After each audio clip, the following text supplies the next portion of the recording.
What up? Yeah, I'm in. Fuck it. Let's do it. All right. What's up, everyone? Welcome to the 25th issue of Why Am I 100% Yo Wud Up Comics. Wow. Can we talk about that for things comics from old to new? Hold on. Fan theories to what is. We've got you covered. I'm Kevin James. Joining me, as always, the anxious one, the golden voice, the baby one chip challenge king. Wow. Why you gotta be all that? Ferreira. Just because, all right, now the reason he's calling me a baby is because my brother-in-law, Kevin, did the one chip challenge and didn't even flinch. Well, like it barely phased him. So yeah, now we've got to redo it. So thanks, Kev, for ruining my organs with this second chip challenge. Yeah, God damn it. Definitely my sister is going to mail us the spicy ramen, though, which he said is nothing compared to the one chip. So we should be okay if you want to be a real baller and do both in one day. What about the Death Nut? The Death Nut sounds terrible. That sounds like it would be like a DC comic. That sounds like something Batman would be like, Superman, I need your help. The Death Nut's returned. No, it doesn't. It sounds like something they would use in DC. Yes, it does. The Death Nut. Death Nut? No, get the fuck out of here. It doesn't sound like any of that shit. No, I'm also trying to figure this out. So they say that Sean says that after 6 months, most podcasts fail, right? There's 4 weeks in a month. We've been doing this every week since we started. We're now on the 25th issue, but it's actually the 24th because we don't have a 13. That one. We don't have a 13 because it's a bad lucky number. So if this is really the 24th, is this 6 months? 4. When 8, did we start? Did we start in? See, technically, that's what I'm trying to figure. Technically, it's 6 months, but the first script I have is from June. Yeah, I was gonna say because it was the episode that I showed up drunk was right between 4th of July and my birthday, and that was pretty early. So I don't think we hit 6 months yet. Are you sure? Hold on. Yeah. Let's go to our friends over at Transistor, who hosts all of our podcasts, and find out. Our first episode ever was May 31st. So, yes? It was May 31st? May 31st was our first ever issue. So, November 30th would be 6 months. Wow, that might be the first. Yeah, okay, fine. That's the first thing we've done right in math. Good, we're never right. Oh, wow, shit. Yeah, we're never right. We're always fucking wrong. So math. Comic books are our strong suit, not math. Yeah, and buying fucking shit. Oh, our fucking copies of The Last Ronin came in, which I can't wait to talk about that later because that. Oh yeah, shit was, that we definitely. And I called that. Yes. And I called that. We will not spoil that one. Yeah, we won't spoil the big reveal, but we can talk about what happens in the comic. Yeah, and then freaking someone that works for me, Sean. I was telling Sean about it, and Sean's like, "Oh, I want to read it." And the person's like, "Who's the Last Ronin? Who's the Last Ronin?" And she Googled it, and she's like, "Oh, the Last Ronin is blah." I'm like, "You're a piece of shit." Like why? Why would you do that? Why would you do that? I was like, "What is wrong with you?" So I spoiled. The entire boys thing for her. Payback's a bitch. Yep. I was like, this happens. And she's like, what? I'm like, they're all dead. They're all dead. So yeah, don't spoil anything anymore. But yeah, so that came in today. There's another one getting shipped. So yours is here. I'm waiting for the other one. So let me know how much I owe you. Because yeah, man, I mean, it's a good read. I think they should have waited until later on to reveal it, though. I think doing it in the first issue is a little bit of a cop-out. I don't think he could have waited. I think he could have. I think it was... I think because it was... Well, we'll get into that in a second. But before we do, once again, this is Why Am I Nerd? Yo Wud Up Comics. You can follow us on Instagram at Why Am I Nerd Official, Facebook.com/Why Am I Nerd. And listen to new issues every Tuesday on your favorite podcast service, as well as YouTube at youtube.com. That's a bunch of weird letters. We've got 70 something people now. Like, please, for the love of God, you last like 28 privileged souls. 6 months, 71 people. Damn, we suck. It's only 5 months ish. A little over 5 months. We're getting there. We got to get back into Hero Cinema. That thing's kind of been Yeah. We gotta stuck. We've been stuck. We haven't forgot about that show. It will still be going. Yeah. But I don't know. A part of me just doesn't want to watch event. I think I'm just like dragging on. Is that what it is? Do you want to skip? Tell you what, go get the bag right now and pick another movie. We'll just put Avengers back in the bag. We'll start fresh. Right now. Go for it. Okay. Hold on. How am I going to hold this? Hold on. What do you mean? Just put it down. I'll just talk about something in the meantime. Okay. You can talk about how shitty your fantasy football team is. We can talk about how shitty my fantasy football team is. It's been a rough season. Michael Thomas is an absolute piece of shit. I'll go on record saying that. Motherfucker has barely touched the field, and he's absolutely killing me in the 4th-and-1 fantasy league. It's been absolutely brutal. I've got one win. I'm going to end up losing this stupid ass contest that me and Cam agreed to beginning of the season because everyone on my team got hurt. And number one is still Michael Thomas, who went to an absolute shit university. Fuck Ohio State. Not that anybody actually cares if you listen to this podcast. The funny thing is, I sync that up perfectly. Like when you listen to this later, as soon as he sat in the chair, I finished my rant. All right, what are we watching now? We're restarting the Avengers. If it's something good, I'm going to fucking protest. If it's something good, you're going to protest? I like the shitty movies. All right. The movie is... It's a good movie. What is it? It's X-Men First Class. Oh, it's not bad. All right, fine. It's better than Avengers. All right, so the question is, what day are we going to watch it? Thursday? Depends on the time. Tuesday? That's tomorrow. That is tomorrow. I think we're doing 4th-and-1. We could do it tomorrow, maybe. Okay. I don't care. Yeah, we could do it and just go around. Yeah. But we still have an Audible. We have 2 Audible. We have 1 Audible each, I thought. We do. Toxic Avenger, the musical. You have my attention. You're not going to do that right now. You're not. My attention. Think about how bad Toxic Avenger 2 was. Almost the season of giving. Oh, God. Almost. I will call an audible right now, though. And this doesn't count against mine because I know you're going to love the idea. For Christmas, we should watch Batman Returns. I watch it every Christmas anyway. I know. It's a good Christmas movie. Yeah, it's not the best Christmas movie. That's Die Hard, no question. True. I will give you that. It's the second best Christmas movie. I'll accept that. There's also a Jingle All the Way. Jingle All the Way is up there. Does that count as a superhero movie? No, we should do it. It's just so bad. It's just so bad. We just oh my God.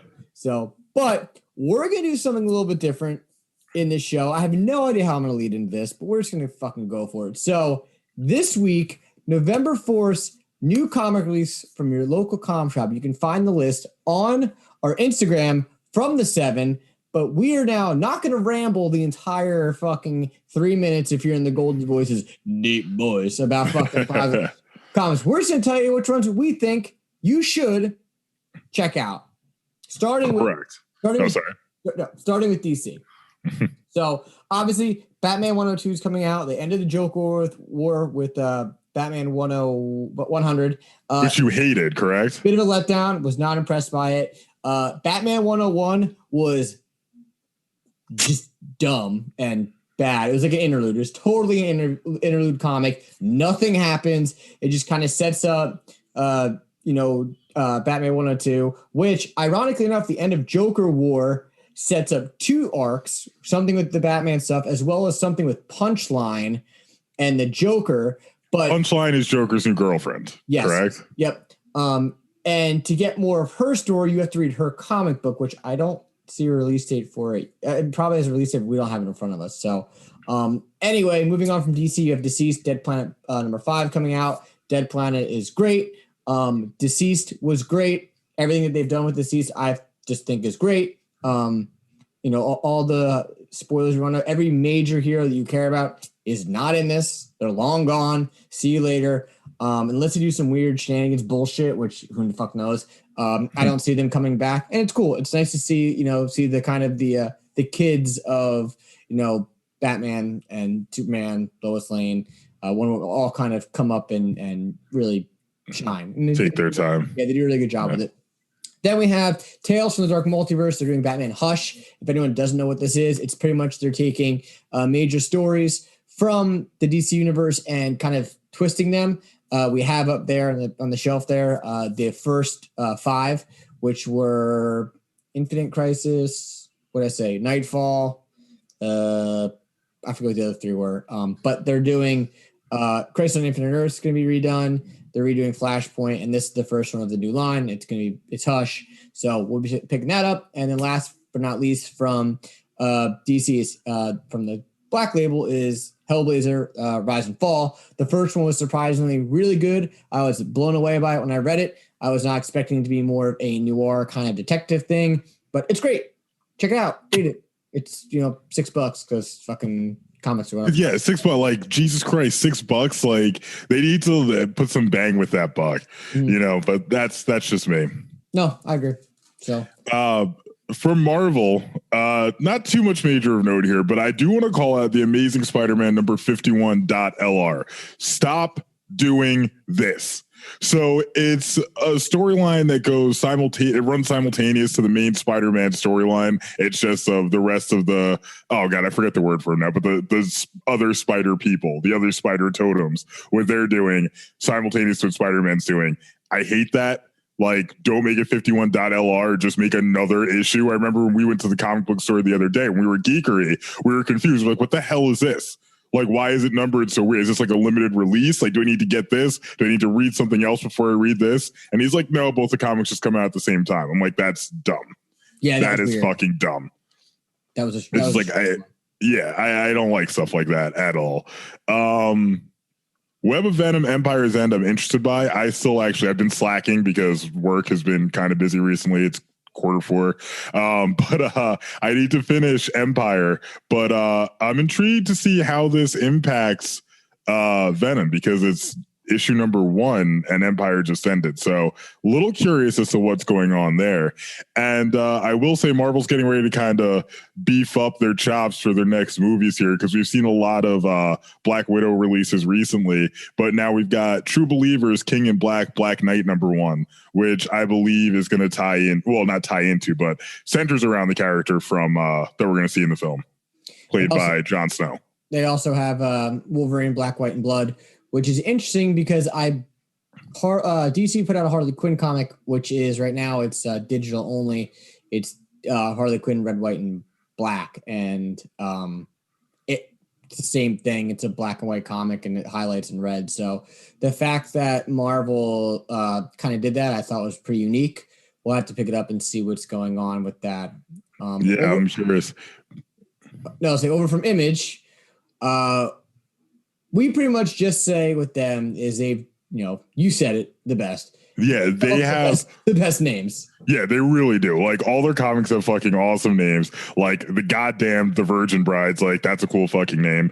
Pretty Violent is interesting because I think we just determined right before the show that we're actually going to read this just based on Googling it. We just looked at, we're like, what the hell is this even about? And it looks super cartoony, but also pretty violent. So I think they sold us on that, and now we're gonna have to check it out, and you can expect a review and a should you or shouldn't you coming up in one of our next issues. Yeah, I don't see why we would. I mean, it looks very, I said it before, it looks very Cartoon Network-y to me. Yeah. I don't understand why or where they're going with it. They did, it also kind of reminds me of Invincible, which I have. Oh, okay. Yeah, I can kind of see that. I have the first one right here, which I started rereading. I've read the first freaking compendium probably like 5 times. Really? Yeah. Do you want to be a Vitruvian? Is that why you grew in the mustache? I always have a beard, bro. Did you? No, I know, but I'm saying I was making a joke. I was making a joke because in the comics. This? No. Remember I told you I was in the comic book store and a nerd above all other nerds. Like, I used to go to Zap Comics and hang out a lot when I was younger. Like, right when I came home from college. Actually, no, I take it back. I was still in college. I was just home I took a year off. It was during that year off that I was home. I was in there every single week when new comics came out. And this motherfucker, literally, I said, oh yeah, I'm interested in it. Interested in Invincible. And this random kid came up and spoiled the entire story for me. Like, everything. And I was just looking at him, jaw agape, like, why? would you do that? That motherfucker will never be allowed in this show. No, never. And if you listen to that's by Sam. Yeah, and if you listen to this show, fucking suck it. I don't know what you're sucking, but fuck you. That's all I gotta say. Don't give out spoilers unless you're gonna say get permission or like warn people. Like, for example, we're gonna give spoilers for our 3 Jokers review in like 40 minutes. But like heads Warning. Up, there's gonna be spoilers. Like, and we're gonna say it again when we get there. Yeah. We're at least nice enough to inform you that. And it's funny because we also are going to talk about The Last Ronin, which we will not spoil who it is. But when I was picking up that book at the comic shop, or I tried to, it was sold out before we had to order it. The guy got the comic book and was behind me in line. He looks through and he's like, did they tell you who the last Ronin is? And the guy in the back of the shop, as on Zap, was like, I know who it is. I read it. And I was like, no fucking way is this asshole going to do this right now. And he's like, well, I'm not going to say because there's people here. And the guy's like, oh, let me look. He looks through the comic. He looks at us. He's like, oh, that's who it is? He's like, looks around. He's like, there's a couple people in this comic shop. They might kill me if I fucking say it. I wanted to turn to this guy and be like, bro, if like, you do not do it. Like, my short ass 5'4" will fucking somehow find a way. You would turn into Wolverine. That would have been the last moment. It would be over. He'd be dead. Fucking dead. So, yeah. Anyone that does that shit is just a fucking, God, I hate that shit. But anyway. Don't do that.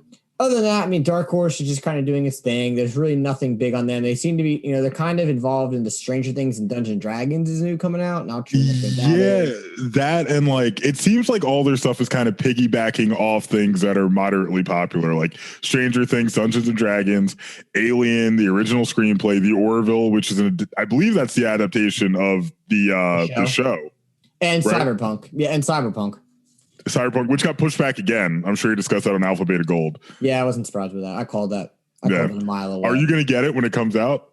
Yeah. It's not multiplayer at all, though, right? Let me rephrase it. I'm not getting that game until I own a next-gen console. Because...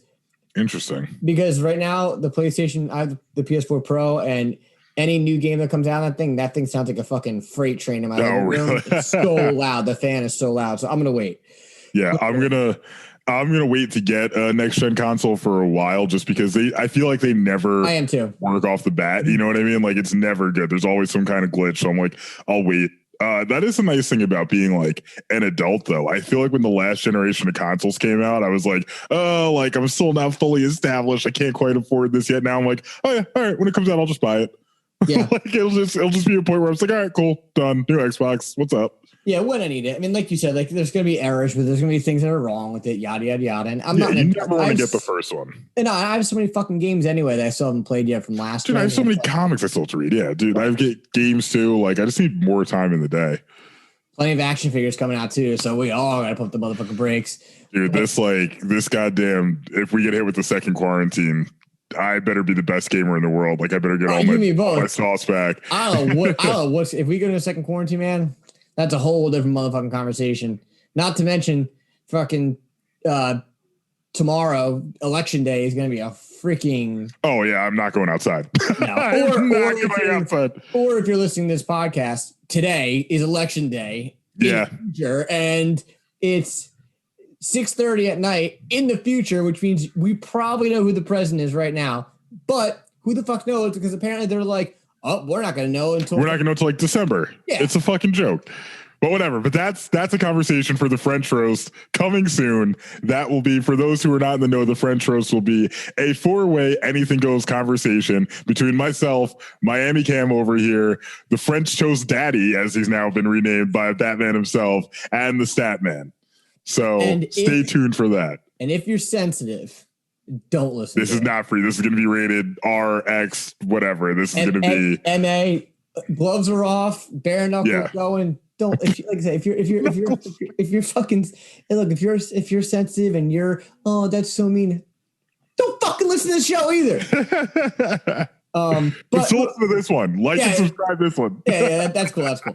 But moving on from IDW, Batman and the Max Arkham Dreams don't really have any interest on that. I haven't, but like it's a cool idea that they brought the Max together. But I will say, and I know you're going to back me on this, the one thing that I legitimately want to read for some reason. Do you know what I'm going to say here? My Little Pony and Transformers. I really want to know what the fuck's going on with that. Wait, we have all of them, or we just have the first one? No, we have 1, 2, 3. It's somewhere. Oh, no shit. I thought we only had the first one. No, it's somewhere in the library. Gotcha. The Batcave. The Batcave, the Bat Library, where the fuck you want to go. So it's somewhere in here. But I also did notice that the Teenage Mutant Ninja Turtles have a thing called Jenica. I don't know what that is. Fuck that is. So, and it's Jenica 2, number 1. Hold on, I'm gonna Google this real quick. Yeah, well, you do that. I'll just move on real quick. From Boom Studios, we got Buffy the Vampire Slayer, whatever, and Mighty Morphin Power Rangers is the big ones coming out. And then from Dynamite, they're still holding on to Dear Life with The Boys with Dear Becky number 6. Yeah, seems. So it's a female. That's a female turtle. Interesting. It looks like she wears yellow. So not Venus de Milo. So is it like April O'Neil as a turtle? I don't think so. Hold on, we're gonna look like who is. That's gonna be the big fucking plot twist. The breakout character of IDW Publishing's Teenage Mutant Ninja Turtles, Jenica, will return in a second solo adventure. All right. I don't know who. Definitely out on that one. Yeah, I'm not sure who that is. I'm like very curious though. But sorry, go ahead. Continue with your. Anyway, we're out on that. We're moving on. We're already actually surprisingly pretty far along on this show, which is weird with this new segment. It may work, it may not work. We're still working on details. Bear with us. It's kind of like volume 2 right now. Well, not volume 2 because I haven't 6 months, but we'll get there. But anyway, moving on to who asked for this segment of the week is none other than Sandy Crack. Sandy Crack? Sandy Crack. Click this link and go to number 2. And go to number 2. Hang on a second. I'm going back to it. I was looking up more about Jenica. Scroll on down to number 2. Talk about getting sand in your crack. That's what the fucking thing says. Oh, yeah. Spider-Man's getting a sand fist right in the ass. And I mean directly in the ass. It's number 2, right? I'm looking at the picture like, what the fuck? Yep. That's your boy, bent over, getting a fist in the butt. Yeah, bro. What the actual fuck? This is definitely going up. This is going up. I don't care. If you're listening to this, obviously you can't see the photo, but this, there's some sweat coming off him. And my God. He's on all fours. I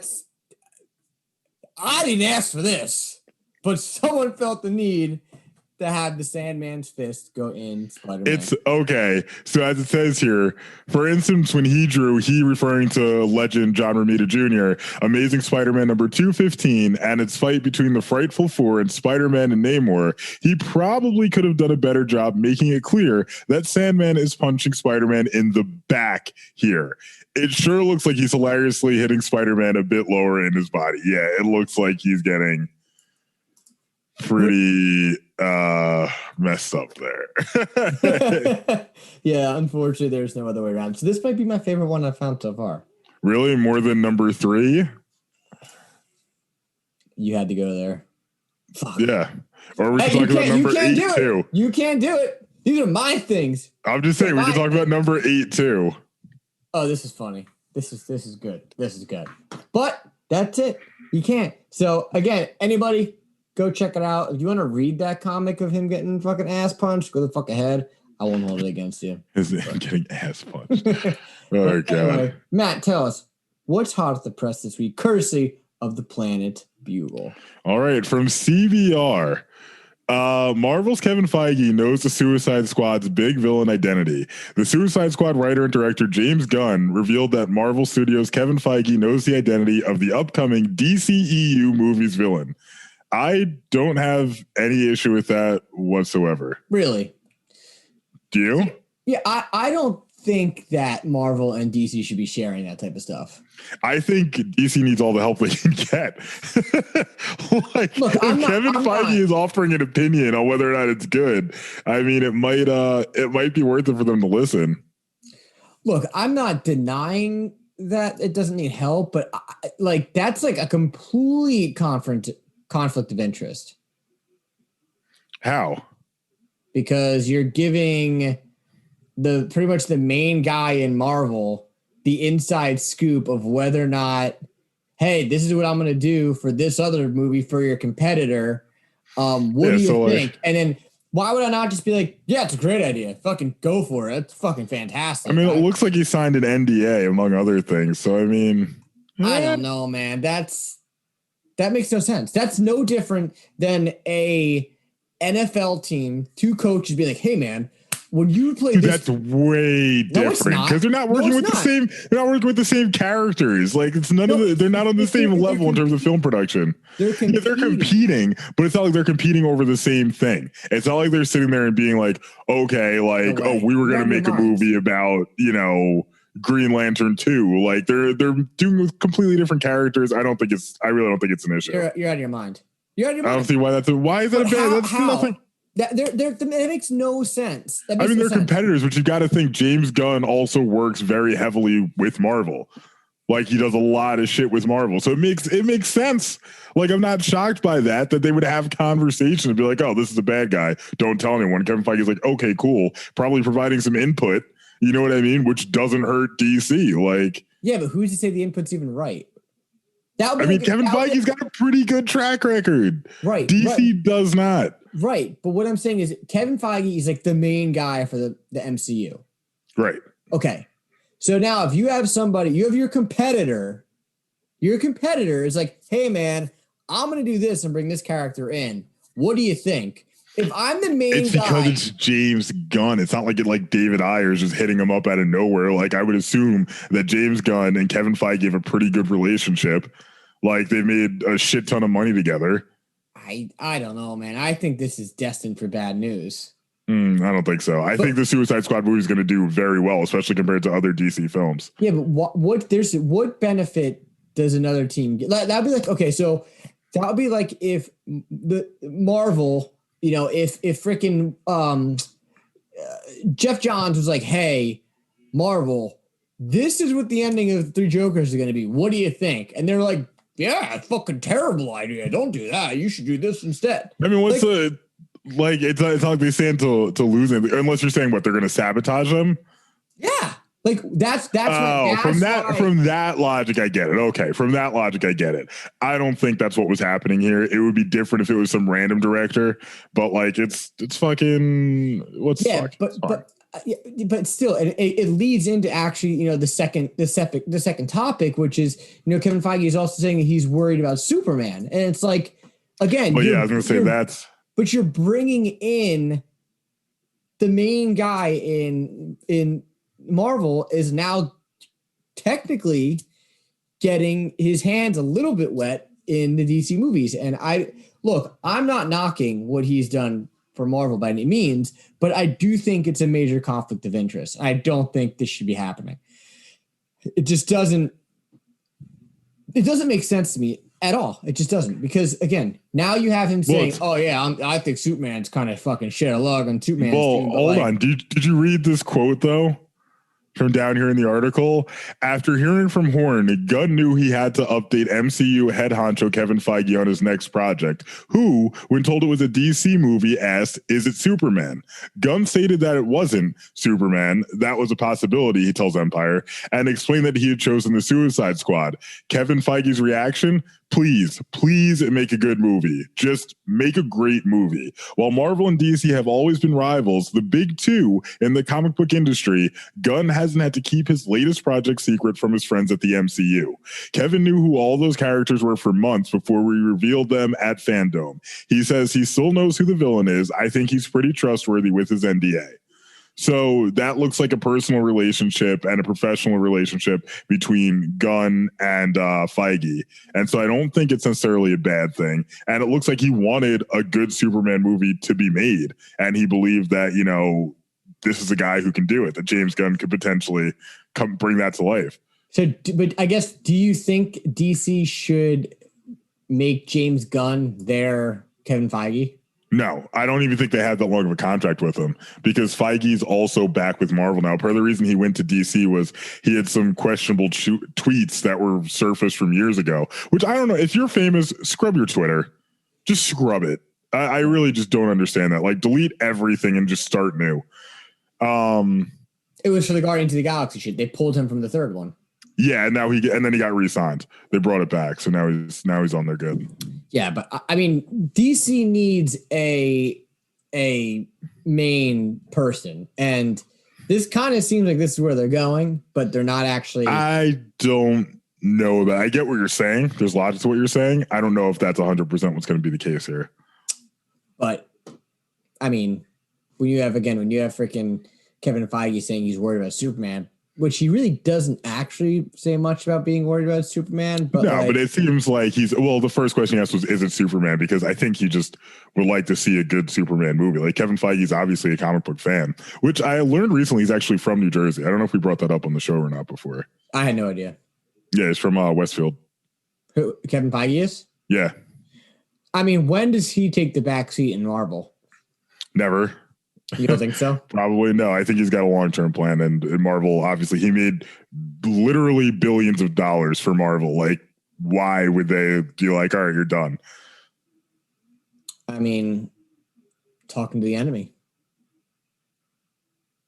There's no other thing. Talking to the enemy. Like, again, he's communicating with DC. Maybe they don't like it. Maybe. Which, again, we said last week's episode. Especially I believe that he has some questionable calls with what's going to be happening with the new Spider-Man movie. And again, you said that it's because Sony still has their and apparently that's on him. So I'm wondering if we'll see. He's earned enough goodwill from me that I'll reserve judgment. You know what I mean? Like wait until the movie actually comes out and I see it and I know exactly what they're doing, and then I'll be like, okay, I either hate it or I'm okay with it. I'm going to jump on this list again, and I want you to click the last link. Oh, we can't just. I was ready to talk about this other one. Hold on. I know, but you need to click this last link. Wait. And then tell me. Wait. And then tell me your fucking feelings. No. What? It just keeps getting better. No way. Keeps getting better. So. What he's freaking out about is this comes from CBR, which is there's a Spider-Man. It's a fan theory from a Reddit user that Tobey Maguire is playing Uncle Ben. Wait, can we talk about how you just said that? Yeah, no, because I said the name wrong. Tobey Maguire is playing Uncle Ben for another reality. Boo. Boo. That is a terrible. First of all, I'm going to say again, it's a fan theory and it's a shitty one. I don't care what the rationale is. That's fucking dumb. Nobody wants to see that. Nobody wants to see that. What if the original Spider-Man was fucking Uncle Ben? No. And another thing, I'm done with Uncle Ben. Stop killing Uncle Ben. Just stop. Well, here's the theory. Okay, so this fan theory comes from Reddit from Froglegs317. Is theorizing that Tobey Maguire is returning as Peter Parker, but he will also be a doppelganger for MCU's Uncle Ben. Now, for reference, this would be similar to John Wesley Shipp's role in The Flash.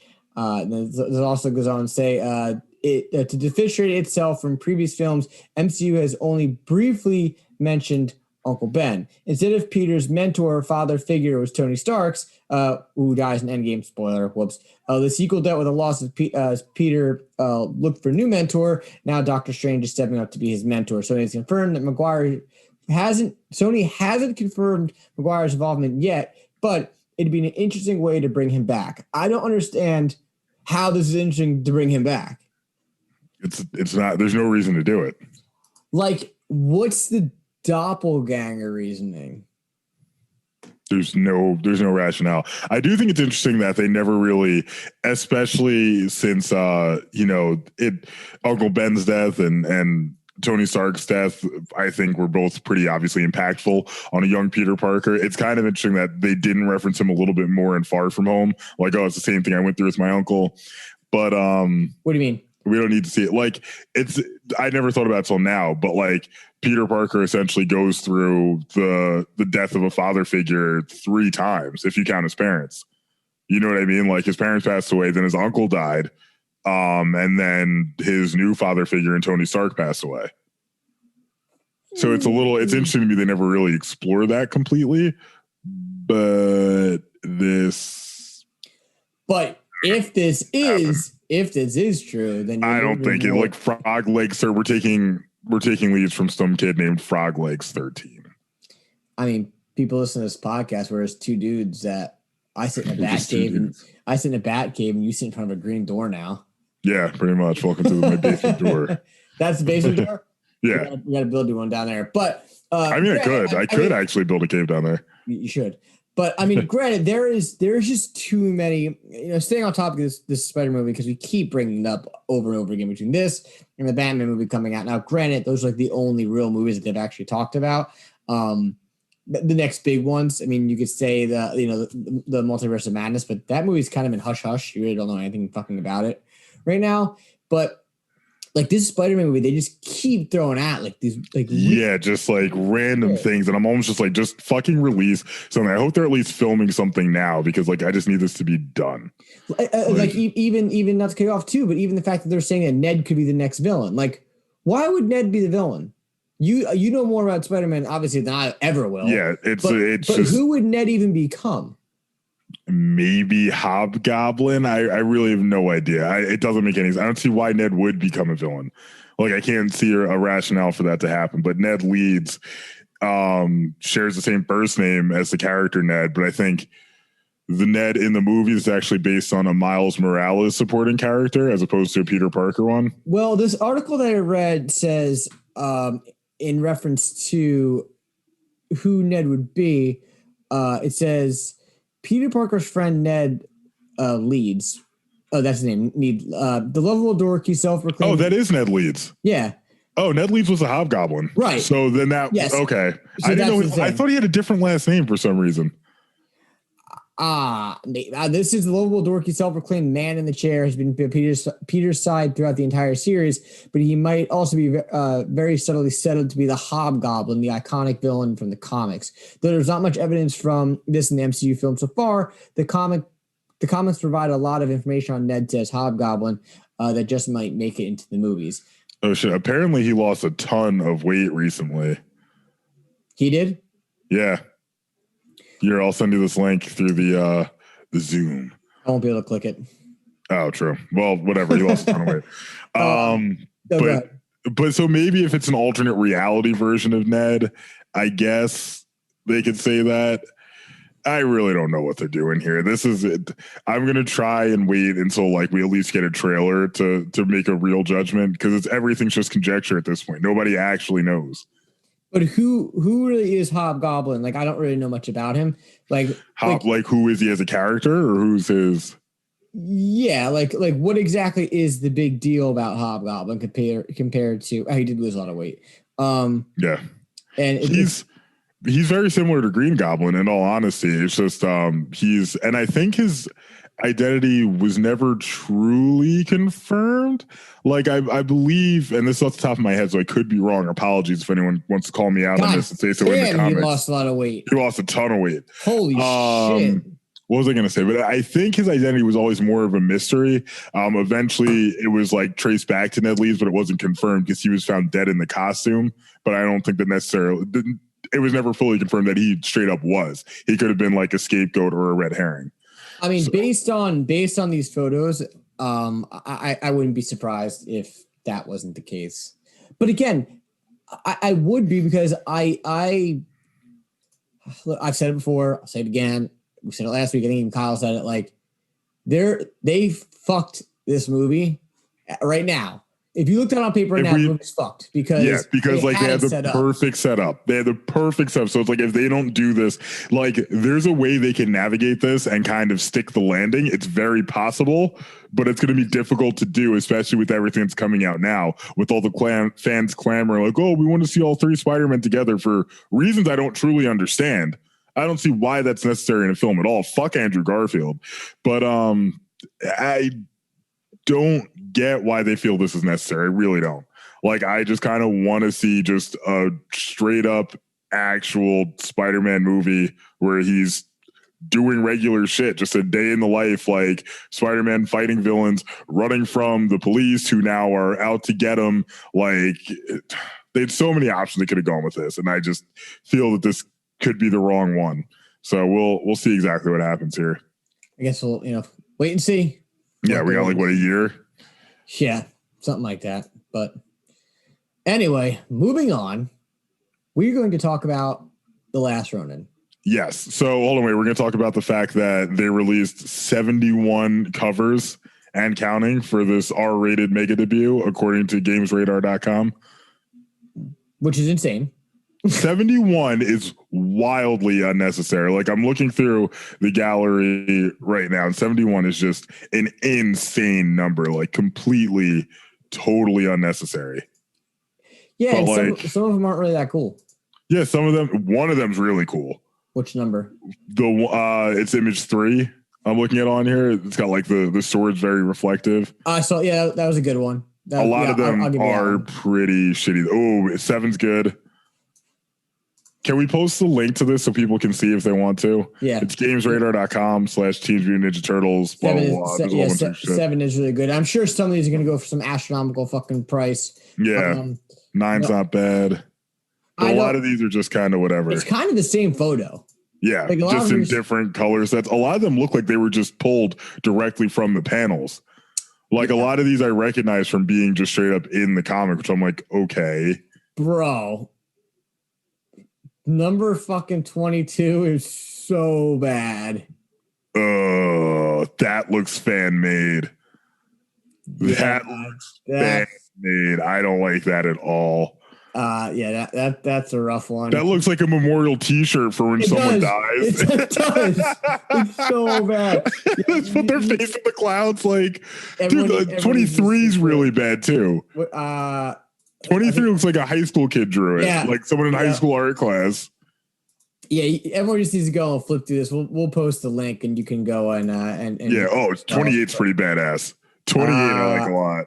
I think that was when I was. Is that when he's hunched over? Yeah. No, he's holding the 28. He's holding the sword, and there's a reflection in the sword, and it's a skull. Yeah.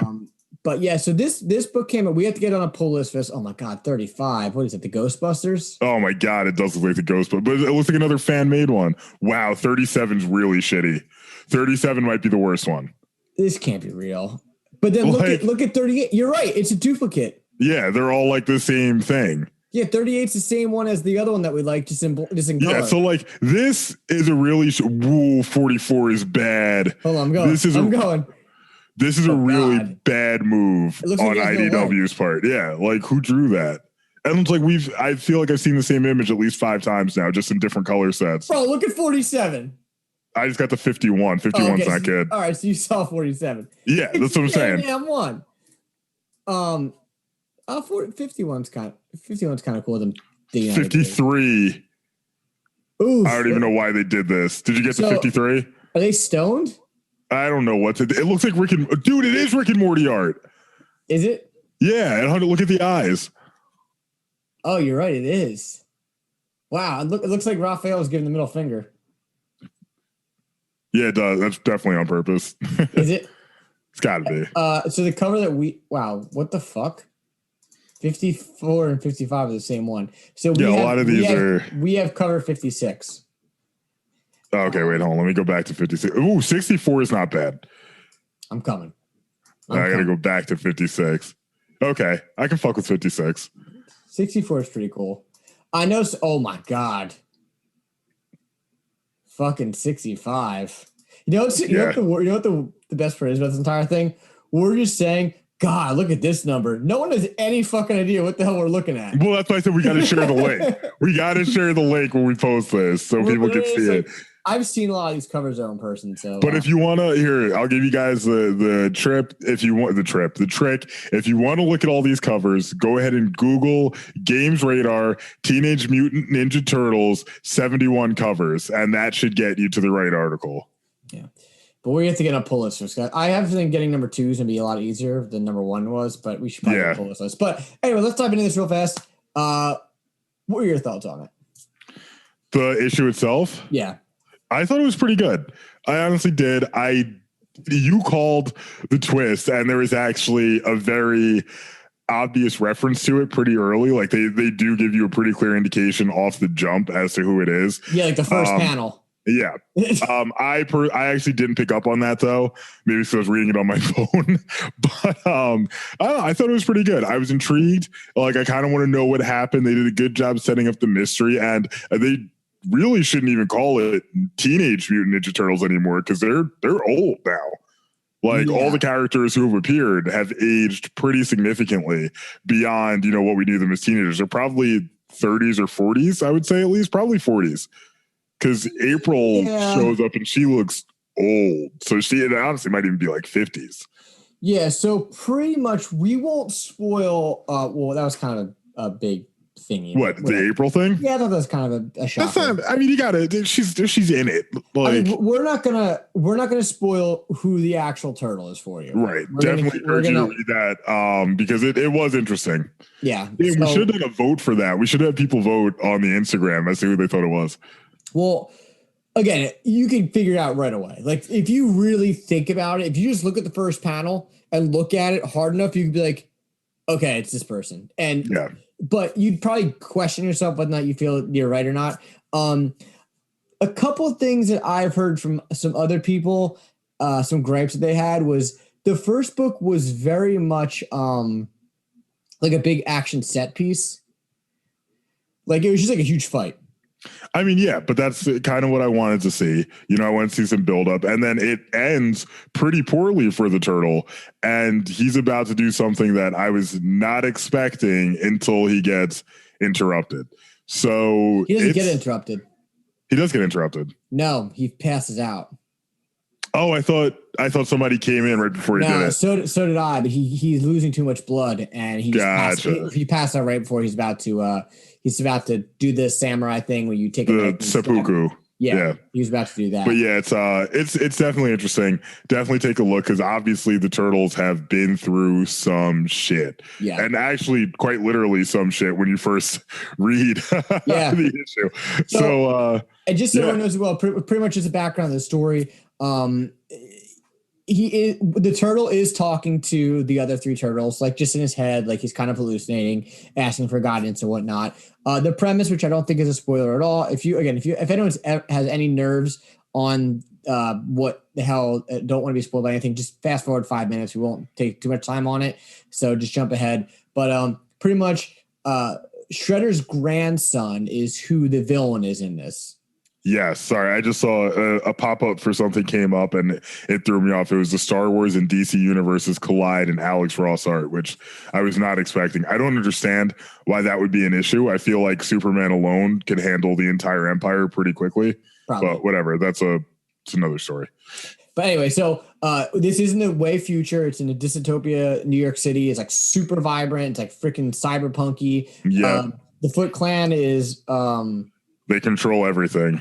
And they're also like robots, which is really weird because they're robots, but when he fights the one and they're half dead. They're like dead side. They're like Deathlock. Okay. There's like human they're like on the zombie top. Cyborgs. Yeah. It's really weird how they did that, but pretty much. And what I got out of it, which I may or may not have understood this right or wrong, I believe Shredder's grandson is the one that killed the other three turtles. That's what they made it sound like. But Shredder's grandson seems pretty young. So maybe the turtles just got older. Like, we don't know what the timeline is for the three turtles, being dead. Yeah. So yeah, we'll see. I'm very intrigued. This is the first book story that the original writers of the Teenage Mutant Ninja Turtles have done together. And didn't they have a falling out? Did something happen with them? Yeah. So the rumor that I heard was that the falling out was that I don't remember the two names. Their names are Eastman and Laird. And Laird. Okay, yeah. So Eastman and Laird. One of them only wanted to stick with the comics, and the other one was like, "Hey, we have an opportunity to make a TV show, a cartoon. Like, let's do it." And one of them was like, I don't want to do that. Let's just stick with the comics. And the other guy's like, well, we can make so much more fucking money if we do this. So they separated because they didn't want, they disagreed on what they should and shouldn't do with the turtles. And gotcha. Obviously one of them, you could say that neither of them made a good choice. They have done some questionable calls with, some of the movies. The TV show was always pretty consistent. We do have, somewhere in here, which is over there. Oh, you can't see it because the camera's angled. The Teenage Mutant Ninja Turtles Untold Legends, I believe it's called, which was a story arc that started and they never finished it, and then they're supposed to finish it again. So I have volume 1 sitting over there if they want to read it. But this is really good. Again, the last one, you don't really need to know much about the Turtles to. No, I mean any basic knowledge about them, you're good. If you know all 4 of their names and their basic deal, you're good to go. The only gripe that I kind of had, and this could be because of maturity level, was the turtle himself personality didn't fit any 4 of them. Well, I think that's because that's kind of what made it cool. That's why it was like, a nice mystery that I wish they had hung on to a little bit longer, because obviously losing the other 3, like your entire family's dead at this point. Like there's nobody else that connects with you. Live in the sewers. You're not really interacting with people. That's going to change your personality. Yeah. You know what I mean? So yeah, it's like, this is a very, very dark, one goal oriented, super focused turtle that we saw throughout this whole thing. So I think I'm not going to say anything else, but you know what I mean? That's going to, I guess my only thing was, again, maybe they did that because they didn't want to give it away, because his personality doesn't resemble any of them, to the point at one point I actually thought, excuse me, I was actually like, maybe. Wait, don't say who you thought it was. No, I was saying at one point I was like, maybe it's none of the 4 of them. Maybe it's like a completely different you thought it was turtle. a different. Maybe it's like, because I was like so confused. I was like, this guy doesn't resemble any of them. I'm like trying to figure out. He's using like a couple extra weapons in there that I'm like, what is going on here? It definitely made it tough. But then again, some of the dialogue of the other turtles kind of was starting like, okay, it's definitely not him. It's there was a couple of phrases where I was able to be like, okay, it's definitely not this guy. Like he's definitely not one of them. And then again, there's literally midway through it just like something happened on the panel, and I was like, it's totally blank. And then at the end, and it was cool because it was done well. And it's literally the last word of the comic. Yeah. You got to get to the very end. And I was like, oh. Yeah. It's cool because he's wearing the black band, band thing. And then he carries. Well, apparently in the comics, they all wore red in the original ones. Oh, really? I think that's what happened. I think they all were the same color, and you could really only tell who they were by the weapons. I had no idea. I was always used to be in the 4 colors, but it was great. Read it again. The next one comes out in December, a little bit further away than I wanted it to be, making me feel like this is going to last a year. The comic is it going to last a year? I think so. They're releasing one, I think, every 2 months. Come on. Yeah, so we need to get a pull list. Yeah, I'm right. They did the original comic. I'm looking at the Ultimate Collection Volume 1. They all have red, which makes sense considering what we brought up in the past, that they were influenced by Daredevil. You did say that. I didn't know that. You knew that. But I knew that from our friends at Zap Comics, actually. Oh, really? Yeah. Oh, good to know. We need to get again. We'll get one of those guys on the show, or any of the guys from the 47 and 10 show. We go to. We support you guys, and hopefully you guys like us. Yeah, back. Hopefully you can jump on the show. Support us back. But our last topic of the day, which this one is, I think this is a cultural thing, and we've talked. But no, this I heavily disagree with, because it's like, all right. So let's just do the big reveal right now. So CBR.com, this is where we're getting it from. So DC now has a Black Wonder Woman that's going to premiere in Future State, which the fact that she's Black, not an issue. That's cool. My issue is how heavy-handed it is that they're making the fact that she's Black. It's so like over the top. Like her name is Nubia, not fully necessary. And then if I'm correct. Look at her hair. Oh, wait, no, never mind. Hold on, sorry. I thought the name of the comic was Nubia, Real One, A Blade So Black. And I was like, why are they doing that? But I'm actually misreading. That's something that L.L. McKinney, who's the author, wrote previously. So I take back part of what I said. I thought that's what they were calling the new Wonder Woman-ish comic. And I'm like, that's so absurdly over the top and unnecessary. Like, read this, she's black. Like, you know, it's just like, you don't need to do that. But I take that back. I was wrong on that. But yeah, so she's going to appear in Future State Immortal Wonder Woman story. So, but this is what DC's doing with this new Future State thing. A lot of the new characters are people of color. Or just different. They're not the same characters. Yeah, they're not the same. I think the only one who actually remains that, of course, you're happy about is Bruce Wayne. But he's got a weird new costume with like short sleeves because like maybe it's hot. Well, it's true. In one of the books, he's apparently dead, and one of them he's supposed to be alive. Yeah, I mean, I think it's. I mean, they make her look good. She looks jacked as fuck. Look like she'd kick my ass. Oh yeah. She actually looks bigger than Diana, though. Yeah, I actually like the costume too. She does have a lot of hair though, like Jesus. Yeah, the hair is a little much. She looks like she's a Super Saiyan. She looks like Super Saiyan 3 Goku. You know what I mean? Where it's like the hair goes super long. I will agree. I think her suit is really cool. Yeah, she looks awesome. I think they did. But how many? I need to read more about Wonder Woman because I don't fully understand how other people are Wonder Woman too. Like, I thought she was purposely created by the gods to be this, you know, like supreme woman. But then there's also like Wonder Girl, and now there's this new Wonder Woman in Future State, and there's, I think, one other one. There might be another random Wonder person in the DC universe. So I need to look into more like how it gets passed on. Like, are her abilities like bequeathed to someone else, or are they just really strong Amazonians too? Or what's the deal there? Well, reading a little further in this article, it says a Brazilian Wonder Woman named Yara Flor is also set to make a debut during the DC Future State. But how? How can she be? Are they all from Themyscira? We will eventually discover that there are connections to other tribes of the Amazons. Oh, okay. So there we go. That we have to establish. So makes sense. Yara does have some connection to the Amazons. And part of what we'll discover in her origin is what activates her position. What makes her Wonder Woman at this time. She's from Brazil, but was an immigrant to America. So I guess they're just saying that there's a bunch of different tribes and they're all related somehow. Gotcha. Okay. That answers my question then. But this is, so now that, you know, I'm realizing that I had the wrong title, which again, I apologize for. This seems like it might be pretty interesting. DC Future State is only supposed to last for like 2 months, though, right? It's supposed to be like a really quick thing. I wish I could. We do need to get the guys that we've visited from different comic shops on here, because I think it was Justin at the Geekery explained it really well what was going on here, and I am not in a position to repeat it because I don't remember all of it, but it has something to do with DC changing their publishing rights.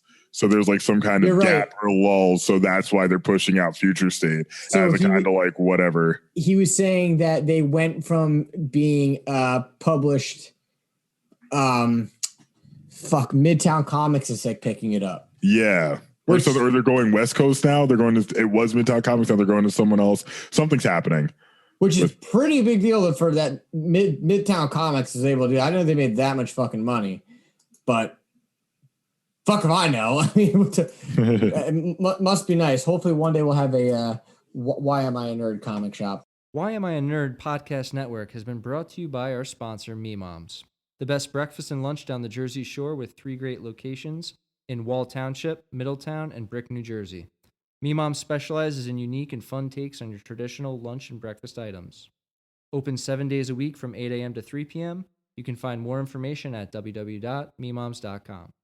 If you could go to a bar and Emma Frost was serving you, I don't know, a martini and food, and the whole thing's decked out like a comic store. Which version of Emma Frost? Doesn't matter. It's weird because I said doesn't matter, but I said it like does it matter, but both apply. Anyway, we're back. And we've been back since that brief message from our sponsor that will one day be sold. But anywho, and for the record, why we're selling it is because we ain't closing for COVID.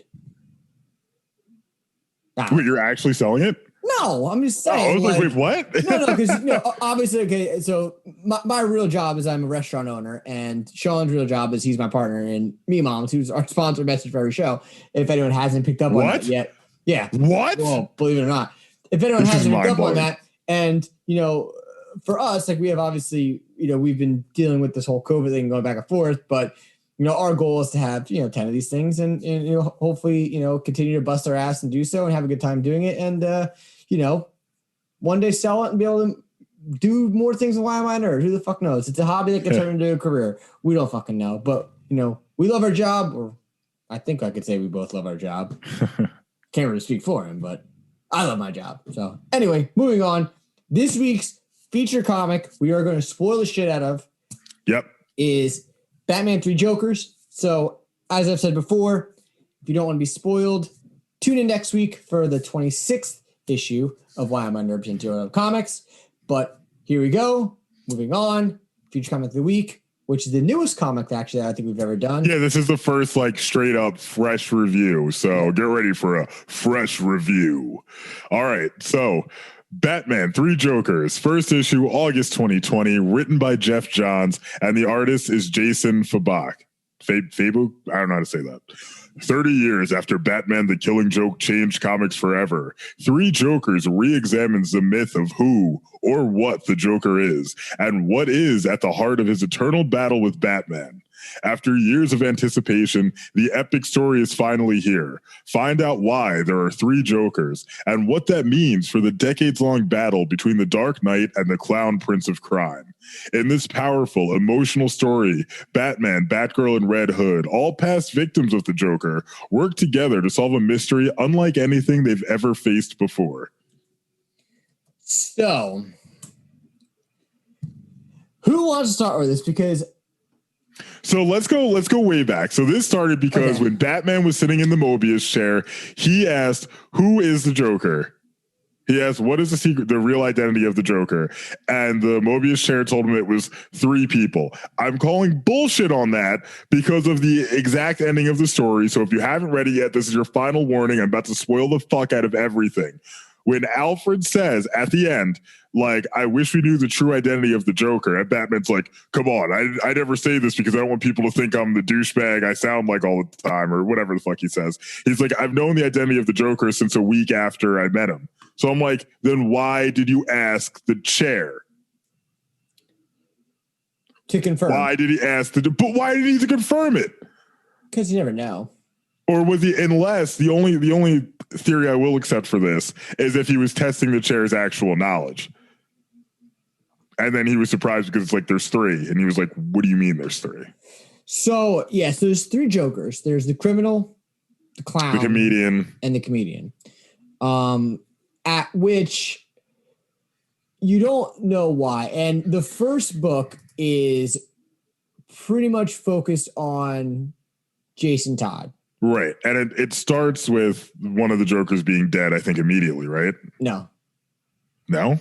No, they're all 3 alive. What? The 3 Jokers are alive. Jason Todd shoots the one. In one of the issues? Are you kidding me? Apparently, what I read skipped an entire issue. Wait, did you not read issue 1? I read, so apparently where I read, they're talking in the Batcave, and Jason Todd's apologize. Bro, you missed the first issue. So, okay, so the criminal is the one that I guess would resemble Heath Ledger's kind of Joker the most.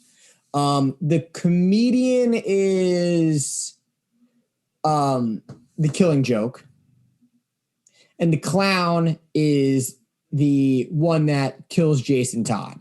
So in the first book, the first volume, Jason Todd gets captured by the clown again. And the exact same thing happens. He's getting beat with a crowbar. He's tied to a chair, and Batgirl comes in. And I think Bruce Wayne and Batman is off doing something else. And Batgirl saves the day. And Jason Todd gets up and shoots the clown right in the face. Dead. Gone. Long gone. No coming back. And he's smiling. He's smiling the whole time. Yeah. So, moving on to the second, starts off with there only being 2 Jokers alive because Jason Todd shot the one, which is where, Oh, dude. Yeah, I fucked up. You missed the first issue? I missed the first 2 issues. This website completely screwed me. You only read the last issue? Yeah, because it looks like it starts with number 1, but apparently I only read the last issue. Oh, all right, so I've got to reread this. I can only comment on a third of this, apparently. Okay, so the way it was set up, I didn't use the normal. There's a website to give everyone a full background here on how this got fucked up. The website that we normally use to read comics if we can't, get our hands on them, wasn't loading for this one. So I had to use a different website entirely that went page by page. And it said number 1, but apparently it was number 3. So yeah, my bad. No. So I believe I named the 3 Jokers right. I am trying to I know I named her, but I'm pretty sure that's who the orders of who's who. So in the second issue, kind of starts out with the clown being dead, and then the comedian, and the comedian being the one that shoots Barbara and makes her paralyzed, which is where the second one comes into place, where Bruce and Batman finds himself in a movie theater, and there's a bunch of people that look like Joker. They have the Joker toxin, the Joker gas, and they're insane. They almost come out to look like zombies types of thing. And they move on, and they go in. They try to see him, and Bruce is face to face with the Joker, obviously, and he's like, "Hey, like, yeah, stop!" Like always, he's like, "What the fuck's going on? Knock this off." And to the point where they actually kind of overrun Batman at one point. He's fighting them all off. He's not killing them, but he kind of takes a good whack out of them. And it was interesting to see how it was played off. And you're still kind of questioning why are they doing this? Why are there's the Jokers? What are they trying to accomplish? And you find out that Joe Chill is in. He's either in Blackgate or he's in Arkham, I think. I think he's in Blackgate, I'm pretty sure. He's in Blackgate, and he goes missing. And you're like, what? Like, why is what's his face missing? Nobody knows. Obviously, that's the big thing. You don't really know why he's gone. And moving on to, so Bruce, Red Hood, and Batgirl, which Robin is just nowhere to be fucking seen. And Nightwing, because he doesn't have a direct relationship with Joker like that. I guess he didn't do anything personal to them.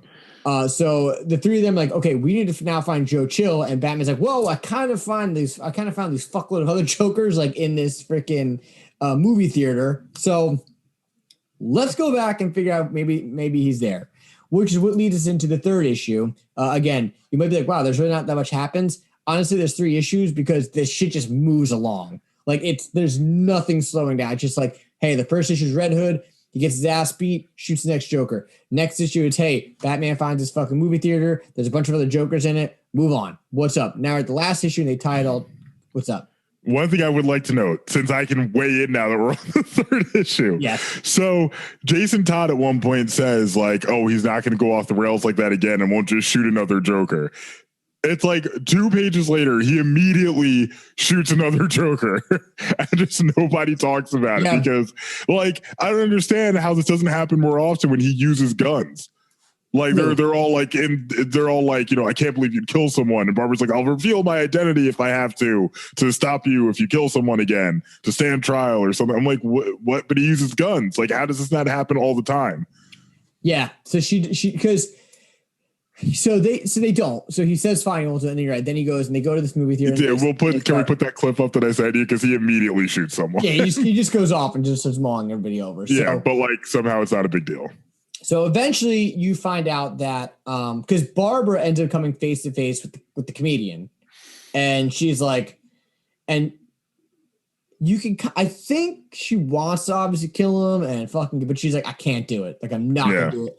And I think it's even to the point at one point when like Red Hood's like has the gun, he's like ready to do it, and she's like, don't fucking do it. Like, whatever, like just don't. So they get into this movie theater, the 3 of them, Batman, Red Hood, and Batgirl, and you find out that the criminal, I believe, Joker, has kidnapped has kidnapped Joe Chill. Joe Chill.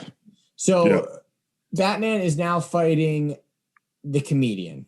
No, he's fighting the criminal. He's fighting the criminal. He's fighting the criminal because the criminal's like, I want to create a new Joker, and this one's going to have a super personal connection to you because you murdered your parents. Basically, is what he's saying. So what you find out is that the three Jokers are somebody is creating these Jokers. One of the three of them is the real one, who was the first one, and he's like, I need to make a better version of me. So he tries to make another one. Then he's like, I could still make a better version of me. And like a third one, and that's why there's so many Jokers in this fucking movie theaters, because they're trying to make the best one. So then they come up with the thing of, hey, let's just take Joe Chill and let's try to fucking turn him into the Joker. He'll be the ultimate one. He'll be the one that fucking really affects Batman and Bruce Wayne the most. So Batman and the criminal are fighting on the catwalk.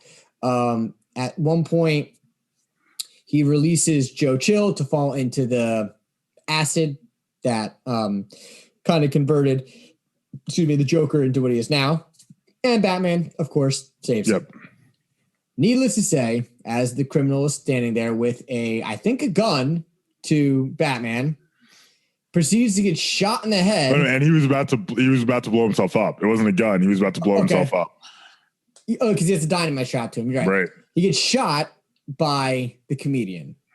So the comedian is the last standing Joker of all them. And he's like, take me in. I'm ready to be arrested now. And while he's in the back of the police thing, he's like, yeah, I know who you are. I know who Batgirl is. I know who Robin is. I always have. He's like, I've been fucking around making more Joker just to make things interesting, basically. He's like, but you and I, like, we're always going to have this connection. I'm always going to be the one that, has that piece of you. I'm nothing to you and I'm everything to you all at once.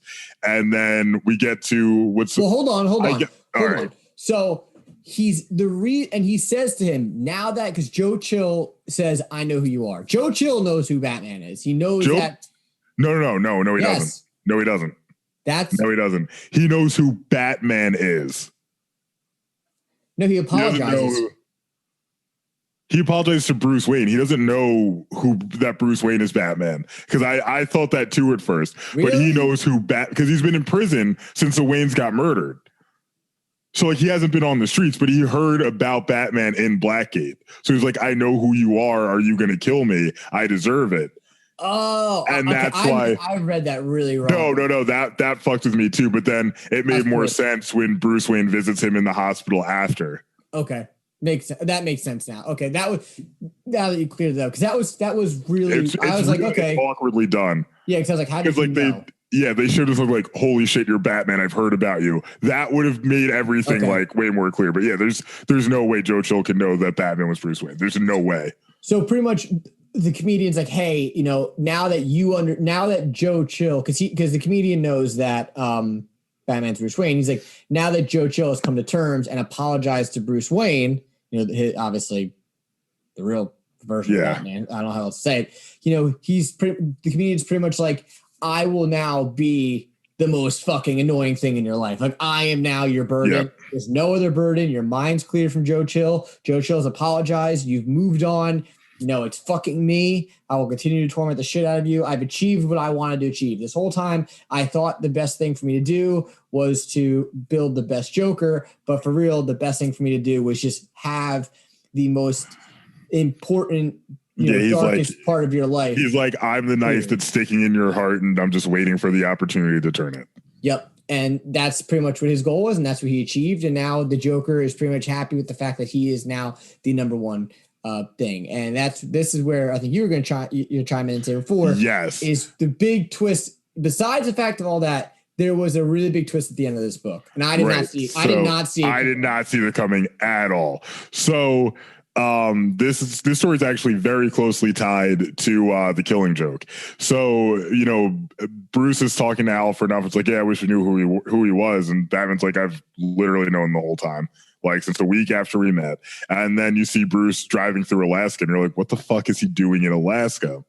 And he's driving and driving. They do flashbacks to panels in the same art style as the Killing Joke. So when Joker's wife dies from this mysterious and honestly didn't even make sense in the original book bottle incident. Yeah, she like electrocutes herself to death. Yeah. It turns out she didn't really die. She got hidden by the police and relocated. And so she lives in Alaska with the Joker's son, which is the big reveal of the whole thing. And Bruce just drives past the house, basically making sure they're in there safe. And so he's obviously invested in it.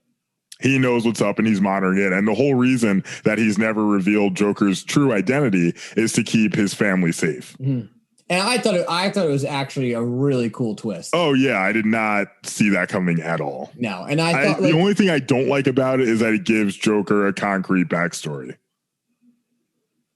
They give him a name. They give him a name. They go with Jack. I think he does. Go with Jack Napier. I think he does have a name in the Killing Joke. I'm gonna have to go back to check what it is. Jack Napier is his name in the movie. No, I don't think they give it to that. I think they give him a name in Killing Joke. No, in Harley Quinn. Oh, either way, I don't like my Joker having a background. I really don't. Like when he's more just that like embodiment of chaos. Okay, so Jack, they give it in this one. They reference it right away. So I guess I thought this was great. I thought it was brilliant. I love this book. I'm going to get the freaking trade paperback. I'll get the hard copy just to have it. I thought it was really good. I really enjoyed it, especially being a Batman diehard as I am, which you can see from my shit. I thought it was great. Again, I thought there was a couple loopholes in it. I am really, really, really happy that it was only 3 issues. And I think it just goes to show that you can accomplish a lot in 3 fucking issues. Yeah, instead of going for 8 or 12 like some of these damn comics. Yeah, and I thought it was great. I thought the ending, again, because at first I thought the guy driving, I didn't think it was Bruce. I thought it was actually Jason Todd. Joker. Oh, Jason Todd. I thought it was Jason Todd because he leaves the letter. He leaves the letter to Batgirl, to Barbara. And the letter falls on the ground and gets thrown out by a janitor. And he's like, I'm never going to mention this again if you don't bring it up, which kind of sucks for him. But also he's an idiot he's an idiot for not sliding it under the door. Like, what are you doing? Taping it to her door. Yeah, that's a little strange. You're right. It was dumb on his part. Like, slide it under her door. Like, don't be an idiot. So he was confessing his love, and I thought he pretty much said, like, I'll leave you alone. That's why I thought it was him for a hot second. Then I realized, that 2 and 2 together, I realized it was Bruce. But it's a great book. Obviously, we just reviewed it and spoiled the shit out of it for you, so you don't need to read it if you don't want, but you're more than welcome to. This is a go fucking read it for sure. 100%. And this is coming from a guy who only read 1/3 of it, apparently. Yeah, couldn't believe that. That's why I was like, wait a minute, one's dead? No, that's definitely not dead. Yeah, I was like, that's weird. They started off like that. Like, I'm like reading, I'm like, this is like good, but it's just weird. I feel like there's a lot of stuff they could have covered that they didn't. You need to reread it then, because that's when that's when you were like, I got some things to pick about. I was like, there's nothing to pick about this fucking book. That's exactly why. And I mean, my biggest issue though was I'm never going to do something like that again. Bang, bang, bang, bang, bang, bang, bang. I'm like, dude, he likes everybody. He likes them all. They're zombies. They're zombies. No, I know, but still. It's like, but still. And then at one point, like three Jokers are attacking Barbara, and like they all get popped in the head, and she's like, Red Hood. Like, she just assumes it's him. Yeah, but it wasn't. No, it wasn't. It was the comedian. Yep. It was kind of funny too that at the end, Barbara has that conversation with Commissioner Gordon. He's like a father-daughter. He's like, I respect everything you're doing, blah, blah, blah, but like, you shouldn't be associating with the Red Hood. And she's like, leave me alone, Dad. Yeah. Which you assume he already knows. You're assuming that that's not how she breaks the news to him. But again, she already knew he was back. He definitely already knew she was Batgirl, because I feel like he would have figured that out during Killing Joke. No, was it right after Killing Joke that she turns into Oracle? No, I know, but doesn't her identity get revealed after, like, to her father from Killing Joke, or was it just? I didn't think so. Well, I don't know. I thought he knew. I don't know, because that's what I'm saying. The movie and the book is different. In the book, you assume that she's just like some Joe Schmo. True. Okay. In the movie, they give you the fucking Batgirl backstory. That's fair. Anyway, before we go, Matt, tell us, what is our shenanigans engine of the week? Our shenanigans engine for this week is Imperiex. Are you familiar with this character? No, I don't know what the fuck you just said. So Imperiex is he's a DC Comics villain. Notable alias, one of his notable aliases is Destroyer of Galaxies. He regularly goes toe to toe with Superman. I first found out about him from oh god, what the hell was it? The Legion of Superheroes show that was short lived on the WB for a little bit. Really wasn't all that great. There was like 2 different versions of Superman in there, but whatever. Anyway, the reason he's a shenanigans engine is his power. Can you guess what someone's power would be that would make them a shenanigans engine? Because it's completely absurd. It's the most absurd thing I've ever heard in my entire life. What's his name? Ballbuster? No, Imperiex. Ballbuster, what? Imperiex. Yeah. I think his superpower is he throws up the X sign. Degenerate. No.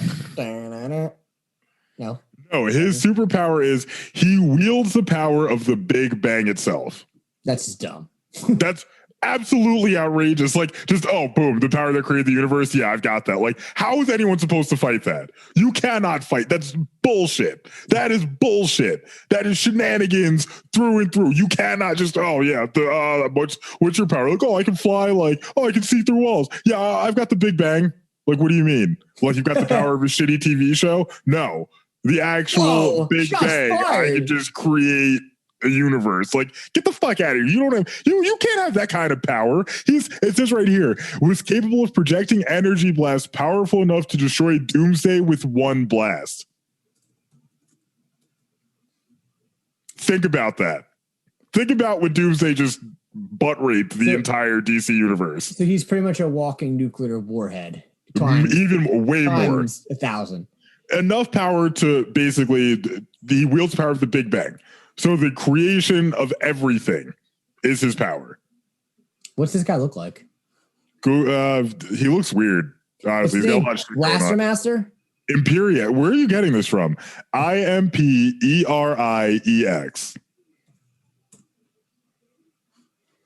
So he looks like something that I would have learned about in fucking chemistry class. I mean, he looks pretty ridiculous. Never mind, that's a different photo. Wow, he does look. He kind of looks like fucking what's his face? Darkseid. No, fucking. Oh God. Who the fuck? Ivanu's knockoff. Oh God, who is the character in fuck? Shit. In Marvel, the guy, he looked like freaking Ivanu's. He looks like Ivan Ooze. Oh my God, who's the fucking? Oh, Apocalypse. Yes. Gotcha. He looks like Apocalypse in this one picture. Like, yeah, in every way. So all this, so he pretty much has his power, but he still manages to fight Superman and never uses it. I mean, no, he's got to use it. I'm looking at one panel right here where it's Lex Luthor, it has to be the 90s because Green Lantern's Kyle Rayner. No, he came out in 2000. Oh, really? That's the early 2000s, where it's Lex Luthor, Superman, Wonder Woman. I think it's Wonder Woman. It could be Lois Lane. I can only see the top of her head. Green Lantern, Darkseid is there, and they're talking about what to do about Imperiex and the ridiculous amount of power that he wields. Do you know who created this character? I can look it up. Your boy. Not your boy. Kyle's boy. Jeff Johns. Jeff Loeb. Not Jeff Johns. Jeff Loeb. Yeah, sorry. Yeah, I'm not shocked by that. That is, it's like, what the fuck? Like, what the fuck is that? Like, what is that? You can't do that. That's not a power. The Big Bang is not a fucking power. Like, how is anyone supposed to stand up to that? Your question is as good as mine. It makes no sense. What is your question? Or are you just saying that? Was that just a phrase? Really? I thought you were saying your question. I thought you were like setting yourself up for something.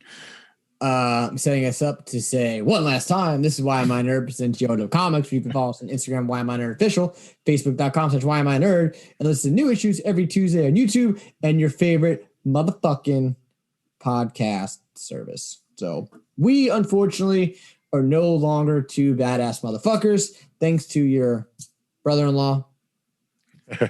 Yeah, my brother-in-law Kev again defeated us, literally handed us our asses with the one chip challenge. So I guess do we have to redo it again with the rest of the Why Am I a Nerd crew?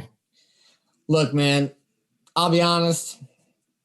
I don't want to, and I'm completely cool. I'm totally fine with being a featherweight too. I'm gonna throw that out there. Look, the other guys do have to do it. I know the way I felt afterwards. I don't ever want to feel that way. Same. The smartest decision I made was all that Taco Bell. That was honestly just flushed everything out, and I was just like, it's gonna suck, but at least it's gonna be over. It needed to be over. And it took me a day and a half for it to be over. But dude, it was a lot. Just like this freaking show that just went an hour and a half. Cue music. One of the nerds with the mouse. I'm Kevin James. He's Matt Ferreira. Until next time. We'll see you later. That was a shitty outro. We're out. We're out. I don't know why I said we'll see you. That was really bad, dude. I don't know. That was like gross. We'll see you later. We'll see you next time, fellas. That was really bad. That was really bad. Show's over. I'm just gonna